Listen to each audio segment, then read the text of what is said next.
శ్రీ మహాగణాధిపతయే నమః. ఈరోజు మనం 2024 సంవత్సరం నవంబర్ నెల రాశి ఫలాల్లో భాగంగా సింహరాశి వారికి ఈ మాసం ఎలా ఉంటుందనేటువంటి అంశం గురించి తెలుసుకోవడానికి ప్రయత్నం చేద్దాం. సింహరాశి అనగానే మఖా నక్షత్రం 1, 2, 3, 4 పాదాలు, పుబ్బా నక్షత్రం 1, 2, 3, 4 పాదాలు, ఉత్తరా నక్షత్రం ప్రథమ పాదం వరకు ఉన్నటువంటి నక్షత్ర పాదాల్లో జన్మించిన వాళ్ళందరినీ కూడా మన సింహరాశి జాతకుల కింద పరిగణిస్తాం. ఈ మాసం గ్రహగతులను కనుక పరిశీలించినట్లయితే వృషభంలో గురుడు, కర్కాటకంలో కుజుడు, కన్యలో కేతువు, తులలో రవి, వృశ్చికంలో బుధ శుక్రులు, కుంభంలో శని, మీనంలో రాహువు సంచరిస్తున్నారు. వీటితో పాటుగా రవి శుక్రుల యొక్క స్థాన మార్పు అనేటువంటిది జరుగుతోంది. ఈ మాసం ప్రత్యేకత ఏమిటంటే రవి కుజులు నీచ స్థితిలో ఉంటున్నారు. కనుక సింహరాశి వాళ్ళకి గ్రహగతులను కనుక పరిశీలించినట్లయితే అధిక భాగం శుభ ఫలితాలు గోచరిస్తున్నాయి. ఎక్కువ శాతం ఎక్కువ రంగాల వాళ్ళకి శుభ ఫలితాలే ఉన్నాయి. కానీ రవి కుజుల నీచ స్థితి వల్ల కొన్ని రకాలైనటువంటి ఇబ్బందులు రాబోతున్నాయి. అయితే ఎవరికి ఏ ఇబ్బందులు వస్తాయి, ఏ ఇబ్బందులు వస్తే ఏ రకమైన పరిహారాలు చేసుకోవాలి, మరిన్ని శుభ ఫలితాలు రావాలంటే ఏ రకమైన సూక్ష్మమైనటువంటి పరిహారాలు చేసుకుంటే మరిన్ని శుభ ఫలితాలు వస్తాయి అనేటువంటి అనేక అంశాల గురించి ఈ వీడియో చివరిలో మీకు నేను తెలియజేస్తాను. ఇకపోతే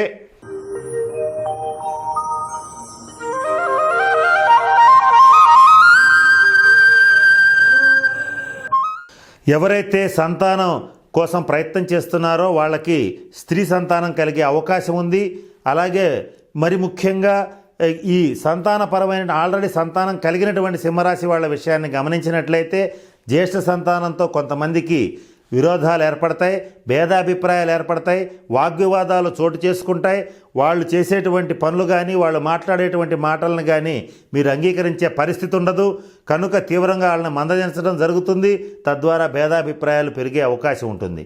కనుక మీరు ఈ విషయాన్ని దృష్టిలో పెట్టుకుని మీరు చెప్పదలుచుకున్న అంశాన్ని అరిచినట్లుగా తిట్టినట్లుగా కాకుండా సూత్రప్రాయంగా తెలియజేయటం అనేటువంటిది ముఖ్యంగా సింహరాశి వాళ్ళకి చెప్పదగిన సూచన. సింహరాశి వాళ్ళలో ఈ మాసం కొద్దిమందికి తండ్రి గారితో కూడా భేదాభిప్రాయాలు వచ్చే అవకాశం ఉంటుంది. వీళ్ళ విషయంలో అంటే తండ్రి గారి విషయంలో కూడా కొంత సూత్రప్రాయంగానే మీ అభిప్రాయాన్ని తెలియచేయండి. అలాగే ఏదైనా సరే ఈ సింహరాశి వాళ్ళు విజయం సాధించాలంటే తండ్రి గారి ఆశీస్సులు చాలా అవసరం. కనుక మీరు కాస్త జాగ్రత్తగా సంయమనం పాటించి తండ్రి గారితో ప్రవర్తించడం కానీ మాట్లాడటం కానీ ఏవైనా సరే చేయటం అనేటువంటిది ముఖ్యంగా చెప్పదగినటువంటి సూచన. ఈ మాసంలో మీ యొక్క కోపతాపాల వల్ల రహస్య శత్రువులు పెరుగుతారు. ఆ శత్రువుల్ని మీరు శక్తితో యుక్తితో ఎలా కుదిరితే అలా వాళ్ళ పీచమణచటం అంటే వాళ్ళని తొక్కటం అనేటువంటిది జరుగుతుంది. వాళ్ళని శత్రుశేషం అనేటువంటిది నిర్మూలన చేయటం కూడా జరుగుతుంది. కొన్ని వ్యవహారాల్లో ముఖ్యంగా కోర్టు సంబంధమైన వ్యవహారాల్లో అనవసరమైన ఇగోలకు పోవద్దు. అవతల వ్యక్తులు కనుక రాజీకి వచ్చేటట్లయితే మీకు లాభసాటిగా ఉంటే రాజీ చేసుకోవటమే ఉత్తమం.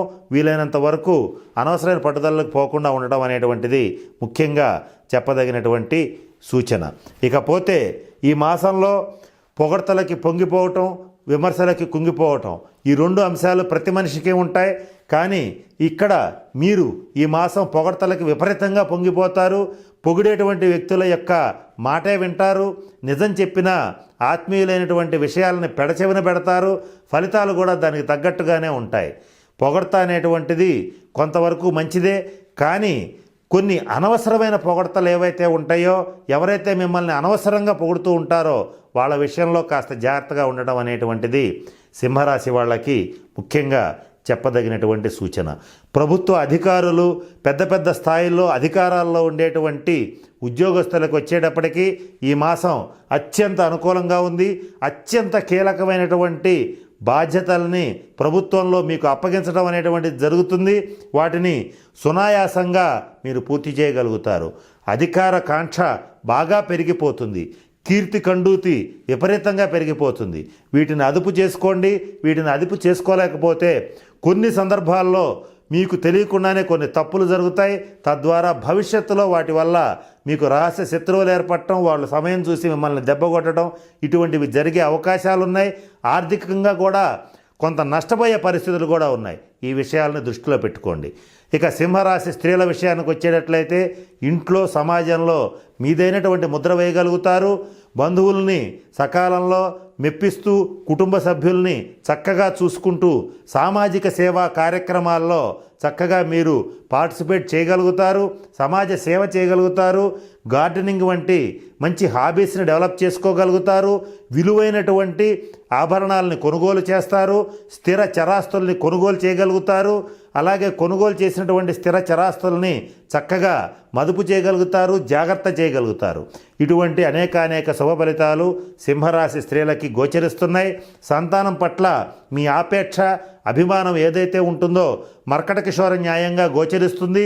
అది కొంతవరకు సంతానానికి అర్థం కాదు కనుక మర్కటకిషోర న్యాయం అంటే ఏమిటో సంతానానికి అర్థమయ్యేలా తెలియచెప్పండి. మీదైనటువంటి మీ నిజమైనటువంటి ప్రేమానురాగాలు బిడ్డల మీద మీకు ఏదైతే ఉంటుందో దాన్ని సరిచూసుకునేటట్లుగా అవతల వాళ్ళు అర్థం చేసుకునేటట్టుగా చెప్పటం అనేటువంటిది ముఖ్యంగా సింహరాశి స్త్రీల బాధ్యతగా చెప్పబడుతుంది.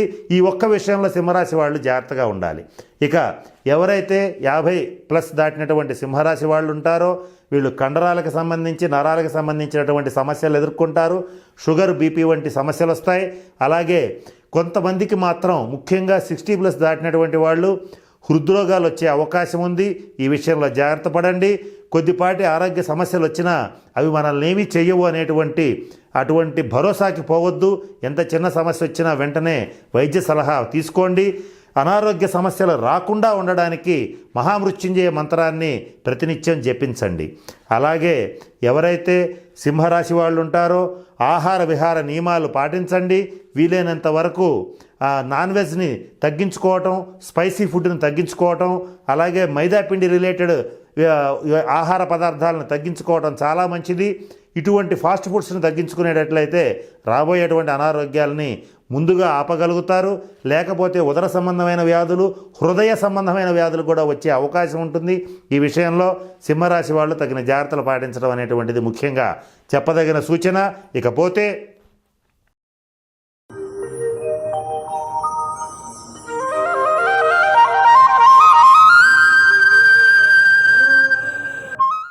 ఇక సింహరాశి వారికి అదృష్టాన్ని ఇచ్చేటువంటి అంశాల గురించి కాస్త పరిశీలిద్దాం. సింహరాశి వాళ్ళు రాముణ్ణి పూజించాలి. ఎవరైతే నిరంతరం సింహరాశి వాళ్ళు రామ మందిర నిర్మాణంలో భాగం పంచుకుంటారో, రామ మందిరం మెయింటెనెన్స్లో భాగం పంచుకుంటారో, రాముణ్ణి ఆరాధిస్తుంటారో వాళ్ళకి జీవితంలో ఎదురుండదు. సింహరాశి వాళ్ళకి అత్యంత సులువైనటువంటి పరిహారం ఏంటంటే ప్రతి శ్రీరామనవమికి ఆ ఉత్సవాలు జరిపించడం, అన్నదానం చేసేటట్లయితే ఏ రంగంలో ఉన్న సింహరాశి వాళ్ళకైనా తిరుగులేని విజయాలు, చక్కటి ఆర్థిక అభివృద్ధి, సమాజంలో కీర్తి ప్రతిష్టలు పుష్కలంగా వస్తాయని చెప్పడంలో ఏమాత్రం సందేహం లేదు. అలాగే సింహరాశి వాళ్ళకి అదృష్టాన్ని ఇచ్చేటువంటి రంగు ఆరెంజ్ కలర్ లేదా కాషాయం రంగు అని చెప్పొచ్చు. ఈ ఆరెంజ్ కలర్ ఏదైతే ఉంటుందో అది మీరు వాడేటువంటి దుస్తుల్లో కానీ వాహనాల్లో కానీ ఉండేటట్లుగా చూసుకోండి. ఇవి కొంచెం తక్కువగా ఉంటాయి కనుక వైట్ కలర్ కూడా మీరు వాడవచ్చు. కనుక మీరు వాడే వాహనాలు కానీ దుస్తులు కానీ ఆరెంజ్ కలర్, కాషాయం రంగు, గోల్డ్ కలర్, వైట్ కలర్ ఈ కాంబినేషన్స్ ఉండేటట్లుగా చూసుకునేటట్లయితే వాహనాలు కానీ మీ దుస్తులు కానీ ఇలా ఉంటే మీకు చక్కటి విజయావకాశాలు లభిస్తాయి, చక్కటి పేరు ప్రతిష్టలు కూడా లభిస్తాయి. అలాగే మీకు అదృష్టాన్ని ఇచ్చేటువంటి సంఖ్య 1.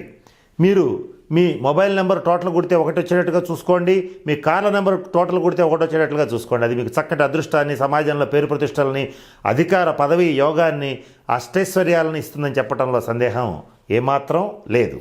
కనుక ఇక ఈ సింహ రాశి వాళ్ళు ఎవరైతే ఉంటారో వాళ్ళకి అదృష్టాన్ని ఇచ్చేటువంటి లోహాన్ని పరిశీలించినట్లయితే వెండి మీకు చాలా అదృష్టాన్ని ఇస్తుంది. మీరు వీలైనంత వరకు వెండి 4 గోళీలని దగ్గర ఉంచుకోవటం కానీ, లేదా ఏదైనా వెండి వస్తువులు ఉంచుకోవటం కానీ, వెండి లాకెట్ని ధరించడం కానీ ఏదైనా చేసేటట్లయితే ఆ లోహం మీకు చక్కటి అదృష్టాన్ని ఇస్తుంది, చక్కటి ఆరోగ్యాన్ని, పేరు ప్రతిష్టలను ఇస్తుందని చెప్పడంలో సందేహం లేదు. అలాగే మీరు దర్శించవలసినటువంటి దేవాలయం రామ మందిరం. ఇక మీకు వ్యతిరేకమైనటువంటి ఫలితాలు ఇచ్చేటువంటిది 8 టోటల్, పొరపాటును కూడా వాడవద్దు. అలాగే మీరు నలుపు రంగు కార్లని, బైక్లని వీలైనంత వరకు వాడవద్దు. ఒకవేళ అటువంటి వాటి వాడవలసి వస్తే దాంట్లో కొంచెం సిల్వర్ కలర్ మిక్స్ అయ్యేటట్లుగా చూసుకోండి. సిల్వర్ కలర్ అయినా కూడా కార్ అయినా మీకు బాగా కలిసి వస్తుంది. కానీ ప్యూర్ బ్లాక్ మాత్రం పొరపాటును కూడా వాడకుండా ఉండడం చాలా మంచిది.